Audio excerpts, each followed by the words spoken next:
Fragments.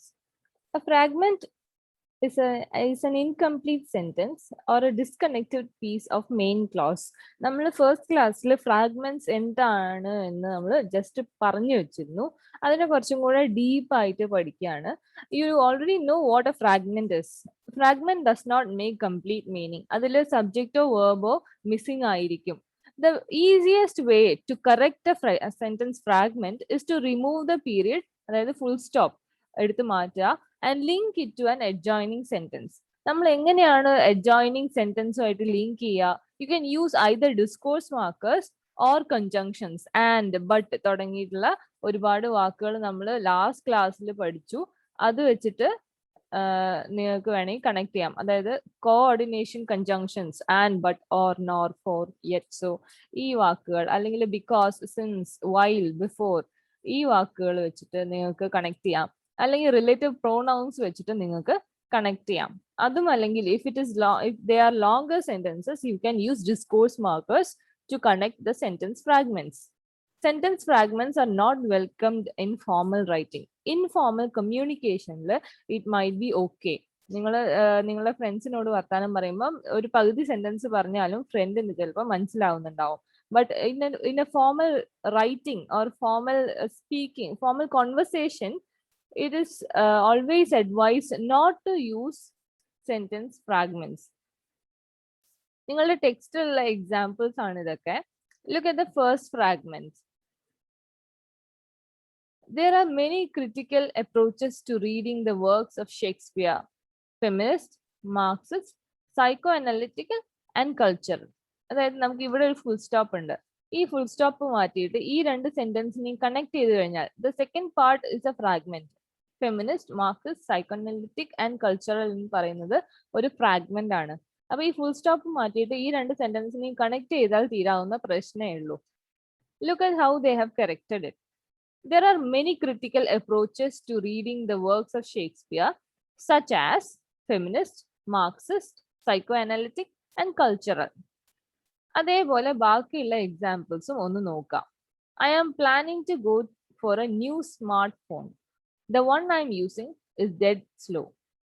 The one I'm using is dead slow എന്നുള്ളത് ഒരു sentence fragment ആണ്. I am planning to go for a new smartphone because the one I am using is dead slow. Because വെച്ചിട്ടാണ് നമ്മൾ അതിനെ connect ചെയ്തിട്ടുള്ളത്. Because വേണമെങ്കിൽ ചിലപ്പം തുടക്കത്തിലും ഒരു സെന്റൻസിന്റെ ബിഗിനിങ്ങിലും വരാം. Look at the next example. When we were students at the university, we paid a very nominal amount as hostel mess fee. That is why we did not trouble our parent often for money. That is why എന്ന് തുടങ്ങുന്ന sentence ഒരു fragment ആണ്. അപ്പൊ because we paid a very nominal amount as hostel and mess fees when we were students at the university, we did not trouble our parents often for money. Because ആണ് തുടക്കം വരുന്നത്. What you have to do is to try correcting these sentence fragments. ഇത് നിങ്ങൾക്ക് correct ചെയ്യാൻ പറ്റുന്നുണ്ടോ എന്ന് നോക്കുക. തുടങ്ങുമ്പോൾ ഫസ്റ്റ് സെന്റൻസ് നിന്ന് തുടങ്ങണ്ട. When you are doing this activity today, don't begin from number 1. Begin from the end. As soon as the train reached Chennai. ഇവിടുന്ന് തുടങ്ങാം. I got out of the train. You can feel it like ഇതിനൊരു തുടക്കമാണ് ആവശ്യം. അല്ലെങ്കിൽ you can add another phrase here, add another clause or group of words after Chennai Central. As soon as the train reached Chennai, I got out of the train. അങ്ങനെ ഈ ഒരു sentence ഫ്രാഗ്മെന്റ്സിനെ correct ചെയ്യാൻ പറ്റുമോ എന്ന് നിങ്ങളൊന്ന് try ചെയ്ത് നോക്കാം. Then subject verb agreement. Subject verb agreement എന്ന് പറയുന്നത് in a sentence, it is a very important thing in a sentence. Whenever you are writing a sentence, you must make sure that the subject agrees with the verb. അതായത് subject singular ആണെങ്കിൽ വേർബും singular ആവണം. Subject plural ആണെങ്കിൽ വേർബും plural ആവണം. ഇത് നിങ്ങൾ ചെറുപ്പത്തിലേ പഠിക്കുന്നതാണ്. But it is very difficult to follow it in a long sentence. ചെറിയ സെന്റൻസിൽ നമുക്ക് എളുപ്പം സബ്ജക്റ്റിനെ കണ്ടുപിടിക്കാൻ പറ്റുന്നത് കൊണ്ട് വേർബിന്റെ സിംഗുലർ ആണോ പ്ലൂറൽ ആണോ എന്ന് നമുക്ക് പെട്ടെന്ന് ചെയ്യാൻ പറ്റും. ബട്ട് ലോങ്കർ സെന്റൻസിൽ it is even more difficult because of the length of the sentence. ഇവിടെ കുറച്ച് എക്സാമ്പിൾസ് തന്നിട്ടുണ്ട്. ഇത് നിങ്ങളുടെ ടെക്സ്റ്റിലുള്ള എക്സാമ്പിൾസ് ആണ്. See how the subject and verb agree in the following sentences. Subjects are underlined and verbs are bolded. Subject underline ചെയ്തിട്ടില്ല, but let's see. Shanu's cat eats cat food 3 times a day. Shanu's cat ആണ് ഇവിടെ subject. Eats ആണ് verb. Because Shanu's cat is a single person, single animal. Singular ആണ് cat എന്ന് പറയുന്നത്. അതുകൊണ്ട് eats. Singular verb. The next example. The broken tennis rackets dumped in the stadium corner pose a threat to sportspersons. Subject എന്ന് പറയുന്നത് the broken tennis rackets ആണ്. Rackets ഒരുപാടുണ്ട്, not singular, plural ആണ്.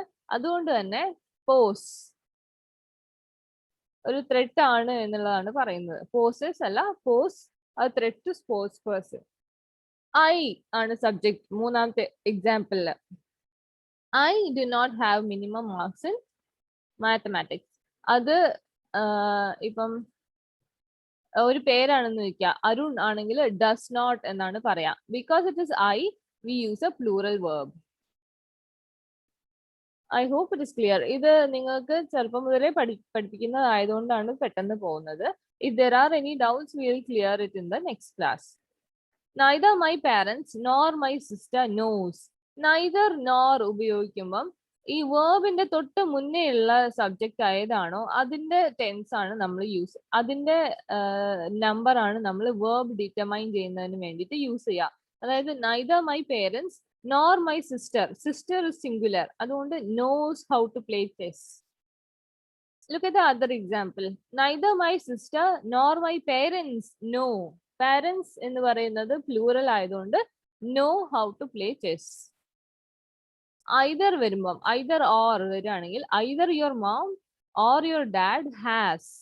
Either or takes a singular verb to attend the meeting. Nothing is clear. Nothing takes a singular verb. The members of the management are happy about my performance. Members ആയതുകൊണ്ട് number of people, not a single person അല്ല, പകരം there are a lot of people. Members ആണ്, അതുകൊണ്ട് are happy about my performance. ഇത് നിങ്ങളൊരു +2 ക്ലാസ്സിൽ പഠിക്കുന്നതാണ്. അപ്പൊ make sure you know how to determine the number of the verb. നിങ്ങൾക്ക് ഒരു table of plural and singular subjects തന്നിട്ടുണ്ട്. In the next page you have an exercise also. അത് നിങ്ങൾ നോക്കിയിട്ട് എക്സസൈസ് നമ്മൾ ചെയ്യാം. This is just for you to read. ഈ table എന്ന് പറയുന്നത് is just for your reference. ഇതൊക്കെ സിംഗുലർ സബ്ജക്ട്സ് ആണ്, ഇതൊക്കെ പ്ലൂറൽ സബ്ജക്ട്സ് ആണ്. ഇതൊന്ന് നോക്കി വെക്കുക. ഇതാവുമ്പം നിങ്ങൾക്ക് ഇപ്പം എക്സാമിന് ഈ ഒരു സംഭവം ഇതൊക്കെ neither the parents nor the son ഇങ്ങനത്തെ സാധനങ്ങളായിരിക്കും നിങ്ങൾക്ക് എക്സാമിന് ക്വസ്റ്റ്യൻസ് ആയിട്ട് വരുന്നത്. അപ്പൊ നിങ്ങൾക്ക് ഇത് സിംഗുലർ ആണോ പ്ലൂറൽ ആണോ എന്ന് മനസ്സിലാക്കാൻ പറ്റും. അത് വെച്ചിട്ട് നിങ്ങൾക്ക് വേർബിനെ ഉപയോഗിക്കാൻ പറ്റും. Okay, so make sure you go through this table. Consistent use of tenses ഇതും കൂടെ പറഞ്ഞിട്ട് നമ്മൾ ഇന്നത്തെ ക്ലാസ് നിർത്തും. Whenever you are writing a paragraph, you must make sure that you use the tenses consistently. അതായത് ഒരു പ്രസന്റ് ടെൻസിലാണ് ഒരു കാര്യം പറയുന്നതെങ്കിൽ ത്രൂ ഔട്ട് പ്രസന്റ് ടെൻസ് ഉപയോഗിക്കണം. അതേപോലെ ഒരു പാസ്റ്റ് ടെൻസിലാണ് കാര്യം പറയുന്നതെങ്കിൽ പാസ്റ്റ് ടെൻസിൽ ത്രൂ ഔട്ട് കാര്യം പറയണം. നെറേറ്റീവ് മോഡ് ആണെങ്കിൽ it will always help you to narrate in a better way if you use a consistent form of tenses. അതായത് ഒരു പാരഗ്രാഫും പറ്റുമെങ്കിൽ അതെല്ലാം ഒരേ ടെൻസിൽ പറയാം. Unless you are speaking about different times. ഇന്നലെ നടന്ന കാര്യം നാളെ നടക്കാൻ പോകുന്ന കാര്യം ഒരുമിച്ച് പറയുകയാണെങ്കിൽ അല്ലാതെ എപ്പോഴും നെറേറ്റീവ് ടെക്നിക്കിൽ നമ്മൾ ഒരേ ടെൻസ് ഫോം ആണ് ഉപയോഗിക്കുക. You have to keep tenses consistent in your formal writing to maintain the logical sequence and readability. താഴെ തന്നിരിക്കുന്നത് inconsistent use of tenses ആണ്. ഒരു example for inconsistent use of tenses. Sam boarded the bus at 6 in the evening. As the bus crossed the city, his mind became turbulent and anxious for no specific reason. Probably the darkness enfolded the land on either side of the road, instilled a sense of insecurity in him. He starts thinking of the occasions he makes, etc. etc. ഇവിടെ നോക്കൂ, ആദ്യത്തേത് ബോർഡാണ്. Boarded. Sam boarded the bus, അതായത് bus കയറി കഴിഞ്ഞു, past tense ആണ്. Cross the city and his mind became, ഇതെല്ലാം past ടെൻസിലാണ് വരുന്നത്. Instilled a sense of insecurity in him. But പെട്ടെന്നാണ് he starts thinking of the occasions he makes trips like this one. അത് present ടെൻസിലാണ് പറയുന്നത്. അതൊരു inconsistent use of tense ആണ്. ഇവിടെ എല്ലാം പാസ്റ്റ് ടെൻസിൽ നടന്ന കാര്യം പറയുമ്പം ഇവിടെയും പാസ്റ്റ് ടെൻസ് ഉപയോഗിക്കണം. അത് കഴിഞ്ഞിട്ട് വരുന്ന മേക്സ് എന്നതും പാസ്റ്റ് ടെൻസിലേക്ക് മാറ്റണം. Half the bus is empty. Half of the bus is empty and the seat next to him was vacant. കണ്ടോ, വാസ് വേക്കന്റ് അവസാനവും പാസ്റ്റ് ടെൻസ് ആണ് വരുന്നത്. അതിന്റെ ഇടയിലുള്ള ഈ രണ്ട് വേർബ് മാത്രമാണ് പ്രസന്റ് ടെൻസിൽ വരുന്നത്, which seems to be a mistake. ഇത് ഇൻകൺസിസ്റ്റന്റ് യൂസ് ഓഫ് ടെൻസ് ആണ്. അതായത് തുടക്കവും അവസാനവും പാസ്റ്റ് ടെൻസിലായ സ്ഥിതിക്ക് നടുക്ക് വരുന്ന വേർബുകളും പാസ്റ്റ് ടെൻസിൽ തന്നെ ആവണം. അതുകൊണ്ട് ഇതില് പാസ്റ്റ് ടെൻസ് അല്ലാത്തത് കൊണ്ട് it is an example for inconsistent use of tenses. Okay, ഈ പാരഗ്രാഫിനെ മാറ്റി എഴുതിയതായിട്ട് നിങ്ങളുടെ ടെക്സ്റ്റിൽ തന്നെ കൊടുക്കുന്നുണ്ട്. Sam boarded the bus at 6 in the evening. As the bus crossed the city, his mind became turbulent and anxious for no specific reason. Probably the darkness enfolding the land on either side of the road instilled a sense of insecurity in him.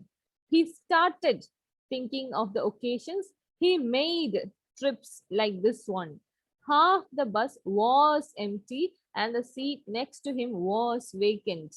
See, starts മാറ്റി started ആക്കി, make മാറ്റിയിട്ട് made ആക്കി. ഇങ്ങനെ രണ്ട് രീതിയിൽ correction കൊണ്ടുവന്നപ്പോൾ തന്നെ paragraph okay ആയി.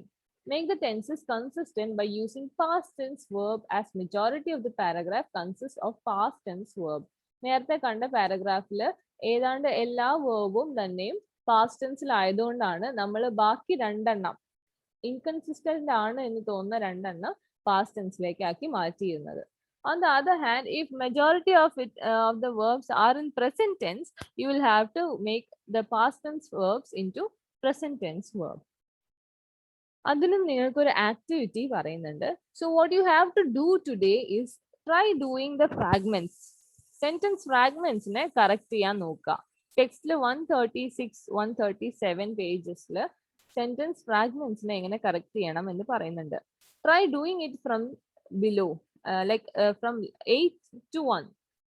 Okay, question number 8 എന്ന് തുടങ്ങുക, തിരിച്ചു ചെയ്യുക 8, 7, 6, 5, 4, 3, 2, 1 അങ്ങനെ ചെയ്യുക. Because this might be easier for you. ചെയ്ത് നോക്കുക. We'll discuss it in the next class.